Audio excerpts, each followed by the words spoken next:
Hello students. It is very important for you to know how to score good marks in law and audit examination. So when it comes to theory paper, बहुत सारे students जो है उनको बहुत problems होती है. भले ही वो एक थ्योरी का पेपर है बट स्टिल वो इतना लेंदी हो जाता है कि 100 मार्क्स कभी कंप्लीट ही नहीं होते हैं. खास करके सी ए फाइनल लेवल पे तो ये बहुत कॉमन है. एंड बहुत सारे स्टूडेंट्स जो हैं वो फेल हो जाते हैं थ्योरी पेपर की वजह से, specially audit. So this is very important thing. And पहली चीज़ है कि एमसीक्यू जो है वो बहुत हेल्पफुल है आपको एग्ज़ाम पास कराने में, लेकिन ऑडिट के जो एमसीक्यूज होते हैं वो बहुत ज़्यादा लेंदी हो जाते हैं क्योंकि वो पूरे केस बेस्ड क्वेश्चंस हैं. So it takes more time for you to understand and give the answer for the same. So first step I want to give you, कभी भी एमसीक्यू से अपना पेपर स्टार्ट मत करना. आपका बहुत टाइम वेस्ट होगा. आप वो 30 मार्क्स को करने के चक्कर में ना वो 70 मार्क्स अपने बिगाड़ दोगे. तो दूसरी चीज़, उन 15 मिनट में अच्छे से डिसाइड कर लो आपने क्वेश्चन किस सीरीज़ में करने हैं. अगर आपको आगे के क्वेश्चन टफ लगते हैं ना, आप क्वेश्चन पेपर पीछे से पढ़ना शुरू करो. आपको जितना समझ में आए एकदम अच्छे सी क्लेनलीनेस के साथ, don't mess your answer sheet. Cleanliness के साथ पॉइंट वाइज अच्छे से आंसर लिखने की कोशिश करो. अगर क्वेश्चन डायरेक्ट है उसको अच्छे से डायरेक्ट वे में लिखो. एकदम प्रिसाइज रखना है आपको आंसर को. यूजलेसली उसको ज़्यादा खींचने की ज़रूरत नहीं है. जितना क्रिस्प रख सको उतना अच्छा है. ठीक है. तीसरी चीज़ है कि अगर आपका केस बेस्ड क्वेश्चन है तो वो केस बेस्ड क्वेश्चन जो होता है, अगर आपको सेक्शन नंबर याद है, आपको अपना ऐसे नंबर याद है, प्रोविजंस याद है अच्छे से, तब तो आप मेंशन करो. अगर नहीं याद है तो बिल्कुल उसको कोट नहीं करना है. आप वहाँ पे सिर्फ इतना मेंशन कर सकते हो, as per the standard of auditing, as per the company law, et cetera et cetera. ठीक है. आप वैसे मेंशन करोगे उसमें आपके कोई मार्क्स नहीं कटेंगे, लेकिन अगर आप गलत मेंशन करोगे 100% आपके मार्क्स कटेंगे. ठीक है.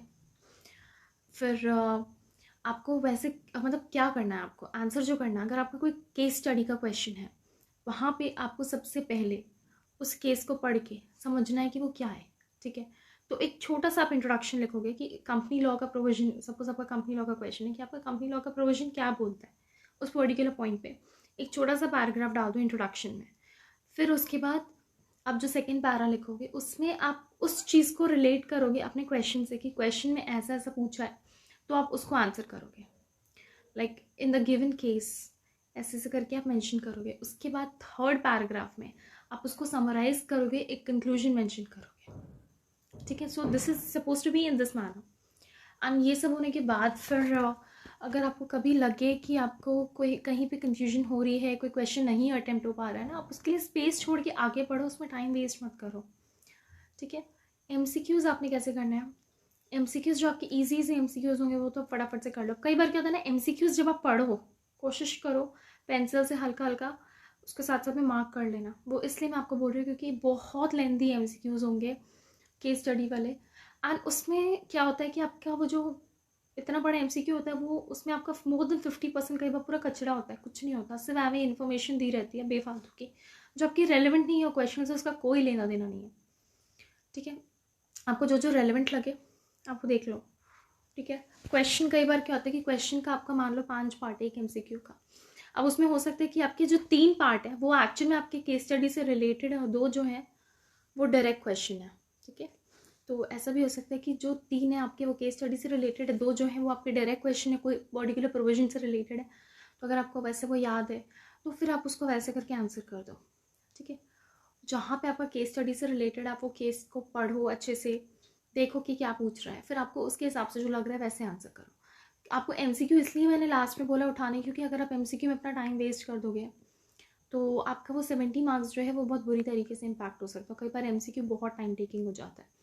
ऑल्दो आप अपना बेस्ट एफर्ट लगाना कि उन 15 मिनट में आप ये भी डिसाइड कर लो कि आउट ऑफ दो 70 मार्क्स आपको क्या क्या अटैम्प्ट करना है क्वेश्चन, कैसे कैसे किस सीरीज़ में अटैम्प्ट करना है. And the second thing is कि जब आप वो 15 मिनट्स में आप कोशिश करो कि वो एमसीक्यू के क्वेश्चंस भी आप पढ़ लो और आपको जो जो समझ में आ रहा है ना कि इसका आंसर ये होना चाहिए ये नहीं होना चाहिए, तो आप उसको मार्क करते जाओ साथ साथ में.